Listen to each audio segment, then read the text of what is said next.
네, 오늘 장의 중요한 점들 미리 보기입니다. 체크인 스탁이고요. 알파경제의 김종효 이사, 퍼스트프라임 리서치 손여루 팀장 두 분과 함께합니다. 안녕하세요. 안녕하십니까. 안녕하십니까. 예. 월초니까 경제지표 상당히 좀 많이 나옵니다. 그러다 보니까 특히나 미국에서 어떤 경제지표가 나올 때 금리 인하가 예상대로 좀 9월에 이루어질 것인가 이런 부분들도 관심이 고조되고 있고요. 이런 상황 가운데 간밤에 국채금리는 또 급등을 했고 금리 인하 시그널에는 일단은 좀 이상무라고는 하는데 이렇게 다소 좀 엇갈리고 있는 시그널 사이에서 특히 이 금리가 좀 하락했을 때 금리 인하를 단행했을 때 제약바이오를 봐야 된다라는 시각 가운데 어제 국내 증시에서도 제약바이오주들이 상당히 관심받기도 했습니다. 일단은 좀 1년에 나오고 있는 경제지표들 상황은 어떤지, 미국의 금리 인하 우리가 예상한 것처럼 9월에 진행될 수 있을지 이 부분부터 볼까요?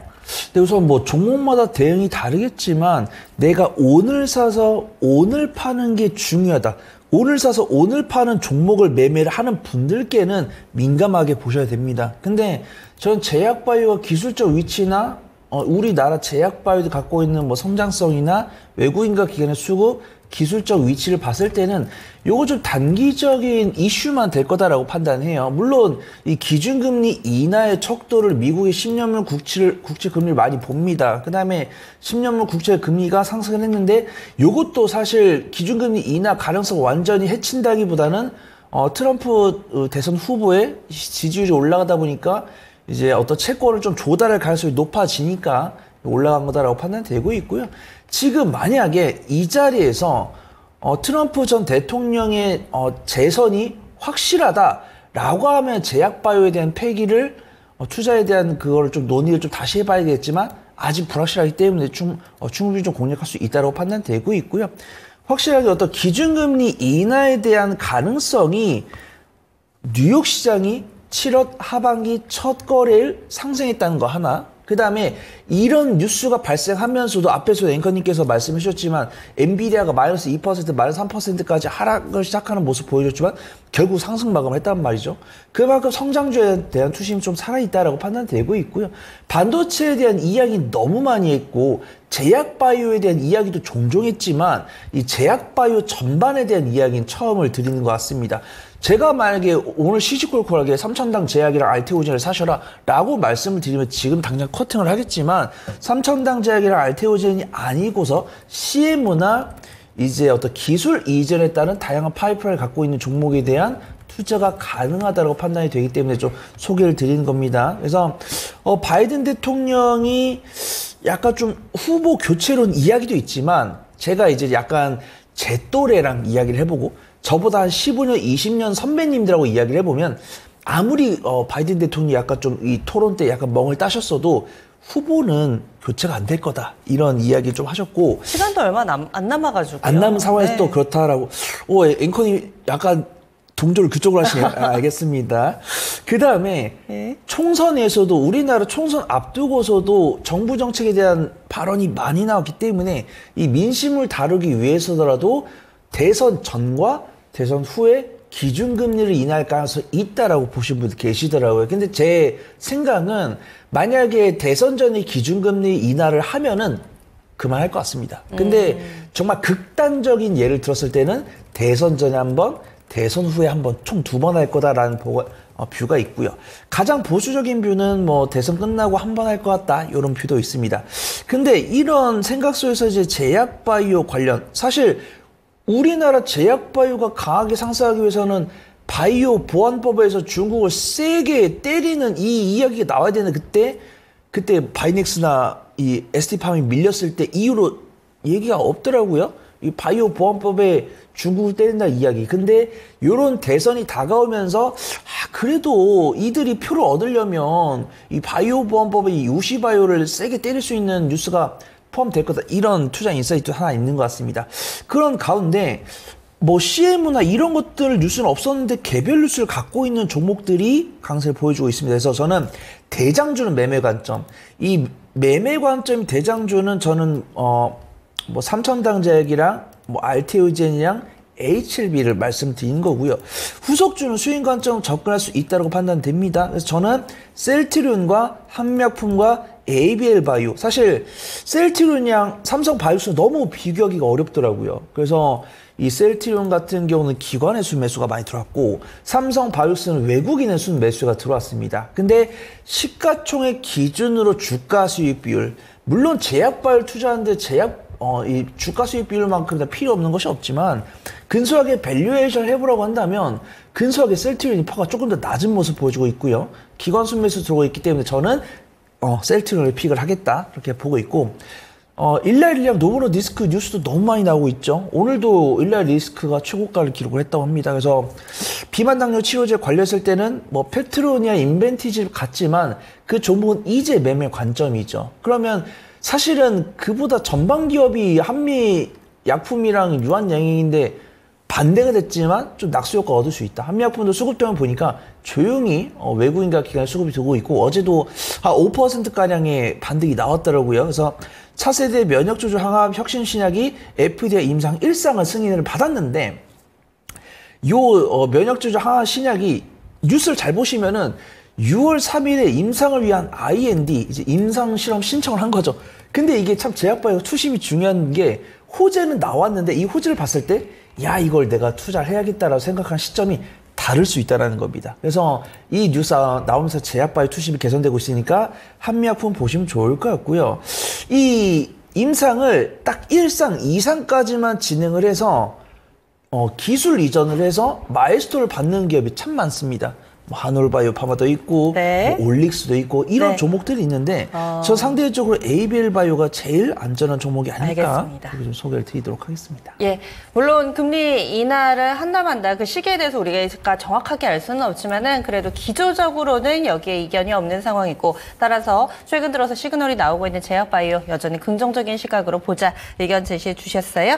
다음 포인트 넘어가겠습니다. 다음으로 봐야 될 부분은 어제 우리 증시 코스닥이 좀 더 강하게 움직임을 나타내긴 했습니다. 하지만 여전히 종목별로 봤을 때 코스피 대형주, 중형주, 소형주 이 지수를 놓고 보면 대형주 지수가 조금 더 많이 오른 상황이거든요. 최근에 시장에서 다시 또 중소형주 쪽으로 매기가 가는 것인가 이런 부분에 대해서 궁금증을 가지고 계신 분들께 어떤 대안을 드릴 수 있을지 김 이사님 좀 이 부분 짚어주실까요? 네, 미국 시장의 흐름으로 보면 미국도 대형주만 오르고 있다는 표현이 적절한 것 같습니다. 오히려 중소형주는 변동성이 더 확대되고 있는 측면이고요. 그러면 우리가 경기 측면에서 봤을 때 경기에 더 민감한 것이 누구냐라고 따지면 퀄리티 종목보다는 퀄리티 종목이 아닌 종목이 경기에 민감하거든요. 그러면 미국의 경기가 과연 좋은가에 대해서는 뭐 여전히 누구나 확연하게 좋다 이렇게 답을 할 수 없는 입장인 것 같고요. 뭐 미국에 있는 지인들을 연락해 보면 뭐 나쁘지 않다라는 사람도 있지만 그런 사람들은 대부분 뭐 안정된 직장에 있는 사람들 얘기고 대부분 뭐 대도시 중심에서는 워낙 물가가 많이 올라서 힘들다. 특히 뭐 미국도 자영업자들 입장에서는 이제는 그 미국의 정부에서 줬던 돈이 다 소진되었기 때문에 초과저축이 마이너스로 가면서 소비할 여력이 없다는 사람들이 대부분이라는 점에서 미국 경기는 우리가 지금 지표만으로 판단하기 어려운 측면이 있습니다. 먼저 준비된 그림 하나 보시면 지금 저 위에 아주 녹색으로 진하게 움직이고 있는 한 6개 종목을 제외하면 오른 게 뭐가 있나 반문할 수밖에 없는 거죠. 그래서 지수는 오른 것 같지만 저 밑에 시뻘건 종목군들은 전부 급락했다는 얘기인데 전체적으로 지금 대형주 내에서 또 상승과 하락 종목 비율이 한 2대1 정도로 좀 갈라지는 모습이었고요. 그 다음에 다음 준비된 그림 보여주시면 러셀 2000과 지금 나스닥의 지수의 괴리는 점점 벌어지고 있습니다. 그래서 지금 미국 증시도 결국 분기 실적을 맞이해서 그나마 많이 오른 종목군들의 실적이 계속 어닝 서프라이즈를 내고 앞으로도 어닝 서프라이즈를 이어간다는 그런 자신감이 계속 나오게 된다면 뭐 상대적인 우위는 지속될 수 있겠으나 이 상대적 우위라는 게 굉장히 재밌는 게 빠질 때 덜 빠져도 상대적 우위가 있는 거잖아요. 그러니까 지금 더 올라가고 지금 러셀 2000은 빠지니까 이 괴리가 벌어지고 있는 건데 이 괴리가 벌어지는 건 같이 빠지는데 대형주는 덜 빠지고 러셀 2000이 더 빠져서 괴리가 벌어질 수도 있는 거거든요. 그래서 지금 현재 구간에서 나타나고 있는 이 현상이 무조건 긍정적이다. 미국이 안전하다. 미국이 좋으니까 미국으로 가야 된다라는 그런 시각은 일부 대형주에만 한정된 얘기다. 이렇게 볼 수 있을 것 같습니다. 네, 그래서 여전히 대형주들, 미국 증시가 제자리 걸음 양상을 나타내는 것 같지만은 여전히 대형주들이 좀 좋다. 국내로 좀 연결시켜 보겠습니다. 국내에서는 또 어떤 분위기가 나타나는지 그동안 잘 가던 종목군들이 약간은 좀 이상 징후가 나타나기 시작했어요. 네, 이 반기 말을 맞이하고 어제 이제 첫 거래일에 나타났던 시장의 특징은 전체적으로 우리 시장도 2차 전지처럼 최근에 하락했던 종목군들이 고개를 들고 반대로 이제 상승률이 워낙 높았던 화장품, 전력기기, HBM 관련 일부 종목군들이 급락세로 돌아서면서 일단 뭔가 약간 밸런스를 맞추는 듯한 그런 모습을 나타내고 있습니다. 그래서 지금 이 많이 올랐던 종목군들이 이제 하락으로 접어들었다 이렇게 보기는 어렵겠지만 어쨌든 우리 시장의 수급도 외국인들이 반도체, 대형 반도체에 대한 일관된 모습을 제외하면 실적 발표에 따라서 굉장히 등락이 거듭될 수 있는 그런 구간으로 들어서고 있죠. 그래서 이번 주말 삼성전자의 실적 발표를 필두로 해서 우리도 실적 발표가 줄줄이 이어지니까 그러면 이제는 뭐 지수 변동성보다는 종목 변동성이 좀 확대될 수 있는 구간이라는 점을 염두에 두시면서 뭐 이 상반기 말부터 계속 언급드리고 있지만 상반기에 워낙 많이 오른 종목에 대해서는 우리가 조금 더 기준을 차갑게 가져갈 필요가 있다. 그래서 오히려 신규 매수 관점에서 보면 턴어라운드 되거나 바닥에서 올라오는 종목군들은 뭐 신규 매수할 수 있어도 기존에 보유하고 계신 분들과 달리 신규 매수 관점에서 봤을 때 이 고점에서 좀 흔들리는 종목군들에 대해서는 철저하게 조금 이 옥석을 가릴 만한 그런 구간으로 들어오지 않았나 이렇게 봐야 될 것 같습니다. 예, 알겠습니다. 다음 포인트 넘어가겠습니다. 어제 이 반도체주들 전체적으로 IT가 다소 좀 잠잠했는데 이 가운데서 유난히 돋보였던 종목군 CXL입니다. 삼성전자가 칼을 갈았다 뭐 이런 기사가 나오면서 한 번 더 조명을 받았는데요. 하지만 다소 윗꼬리가 달린 종목 혹은 음봉으로 전환된 종목 이런 부분이 있어서 앞으로의 투자 전략에 있어서는 의견이 좀 엇갈리고 있습니다. 어떻게 보셨는지 알려주시죠, 손 팀장님? 근데 이건 좀 종목마다 달리 보는 게 좋을 것 같습니다. 드라이빙을 걸어도 되는 종목이 있고 철저히 매매 관점으로 접근해야 되는 종목이 있는 것 같습니다. 제약바이오랑 괴가 비슷합니다. 우리가 뭐 알테오젠이랑 삼천당제약은 워낙 시세가 좋았지만 다른 제약바이오는 언제 가나 많이 기다리시던 분들 계실 거고요.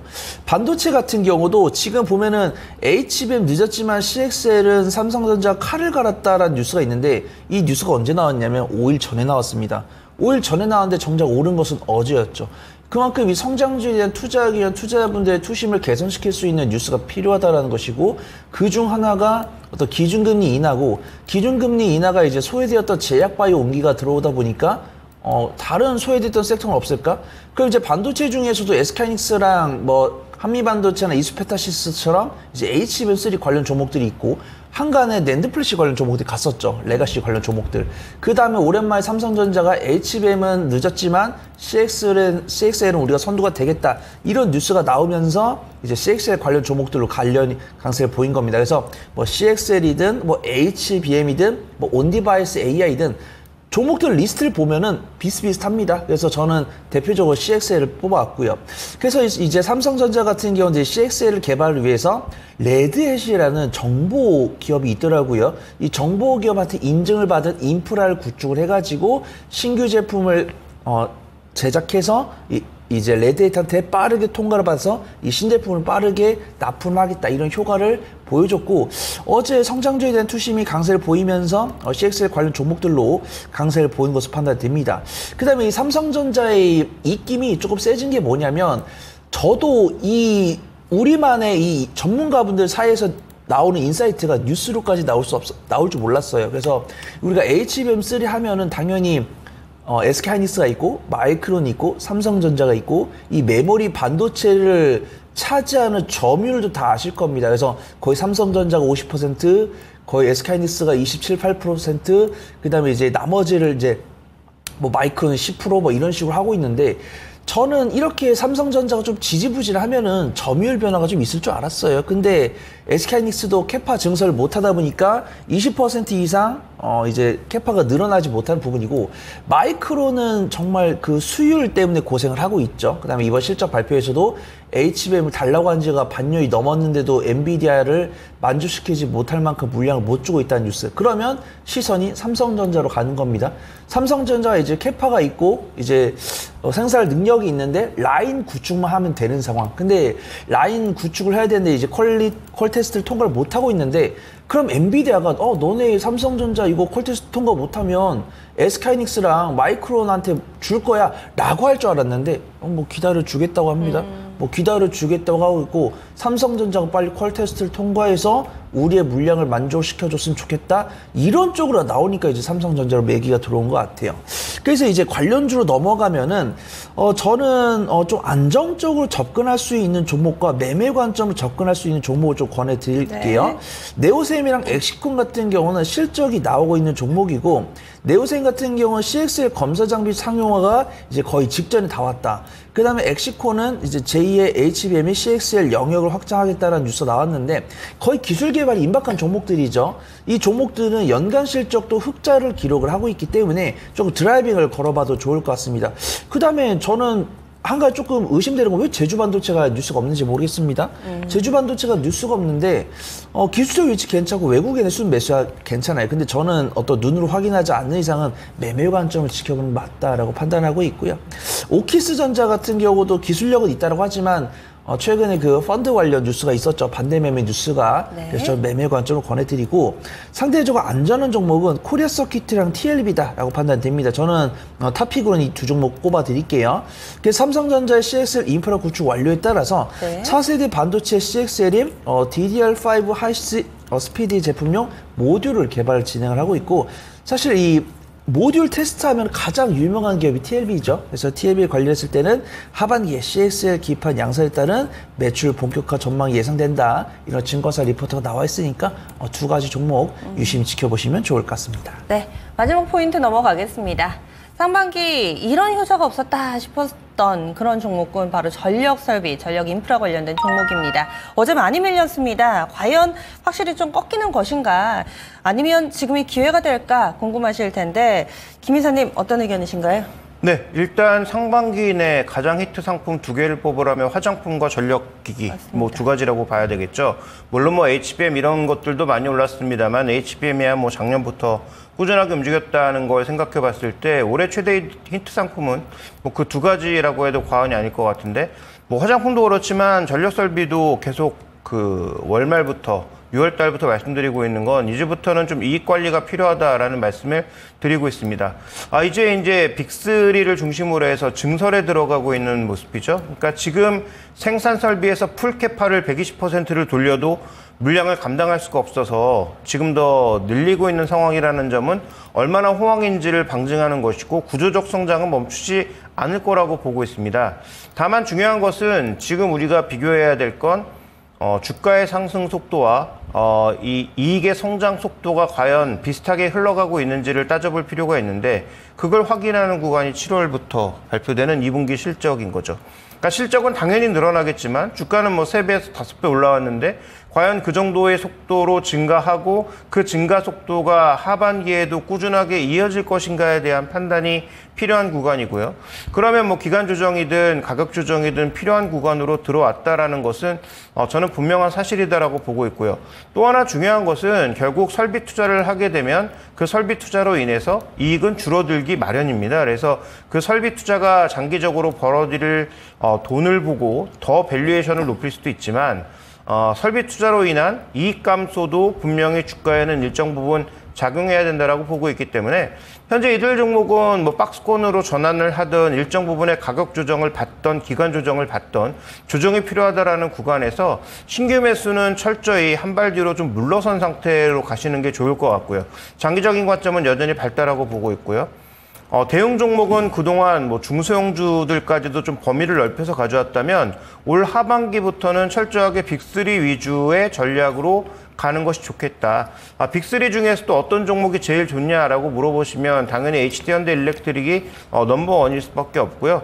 뭐 저는 넘버2로 LS를 지속적으로 말씀드리고 있는데 LS도 최근 들어서는 뭐 M&M의 상장이라든지 여러 가지 이슈가 걸쳐져 있어서 주가의 변동성은 좀 더 커질 것으로 보이나 일단 이 두 종목을 장기적 관점에서는 지속적으로 조정 시 저가 매수하는 전략으로 가는 게 좋을 것 같습니다. 재룡 산업을 포함해서 좋은 중소형주들도 많은데 이런 종목군들은 지금부터는 철저하게 좀 트레이딩 국면으로 확실하게 변동성이 나타날 때는 잘 잘라내는 것 자체가 중요하고요. 그다음에 이들이 공격적으로 증설을 해서 향후 수출량을 계속 늘려나갈 수 있을지는 조금 불분명한 측면이 있다 보니 이들 종목에 대해서는 철저히 트레이딩 관점의 대응 방법이 필요하지 않을까 이렇게 보고 있습니다. 예, 알겠습니다. 이렇게 해서 4가지 체크포인트 알아봤습니다.